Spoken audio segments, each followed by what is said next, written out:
மதுரை மாநாட்டில் ஸ்டேஜில் விஜயை நீங்கள் கொஞ்சம் க்ளோஸாக அப்சர்வ் பண்ணீங்களா? நம்ம தொலைக்காட்சியில் பார்த்துருந்தாலே கூட நான் தெரிஞ்சிருக்கோம் அந்த க்ளோஸ்அப்ஸில். அவர் கொஞ்சம் ப்ரீஆக்குபைடாக இருந்தது மாதிரி இருந்துச்சு. கொஞ்சம் டென்ஷன்லேயும் அப்பப்போ இருந்தது மாதிரி இருந்தது. அதுக்கப்புறம் பார்த்தீங்கன்னா, அவருடைய உதடுகள்லாம் காஞ்சு போயிருந்துச்சு. அதை உதடுகளை ஈரப்படுத்திக்கிட்டாரு. அப்படி எச்சில்லையே ஈரப்படுத்தினதை நம்ம பார்க்க முடிஞ்சது. அப்புறம் அவர் பேசும்போது பார்த்தீங்கன்னா, அந்த மூக்கு ஒலிக்கிட்டு இருந்துச்சு. அது அந்த கோல்டு சளி பிடிச்சிருந்துச்சு. அதை உறிஞ்சிக்கிட்டாரு. அதை நம்ம பார்த்தோம். அதாவது என்னென்னா, உடம்பு கொஞ்சம் சூடாக இருந்திருக்கு. அதனால தான் அந்த சளி பிரச்சனை வந்தது.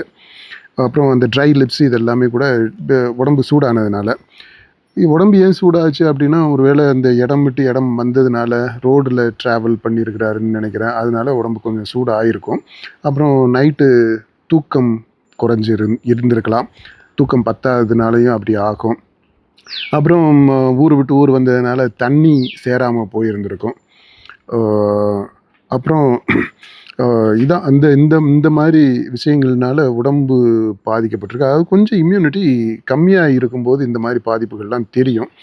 அடுத்து ஒரு பெரிய விழாவுக்கு பல கோடிகள் செலவு பண்ணி நடத்தக்கூடிய ஒரு விழாவுக்கு வரும்போது இதெல்லாம் கொஞ்சம் அவர் உடல் நலத்தையும் பார்த்துக்கணும் இல்லையா? நெக்ஸ்ட் டைம் அது மாதிரி வரும்போது விஜய் அவருடைய உடல் நலத்தையும் கொஞ்சம் கவனத்தில் எடுத்துக்கிடுவாருன்னு நாம் நினைக்கிறோம். I think he will take it well.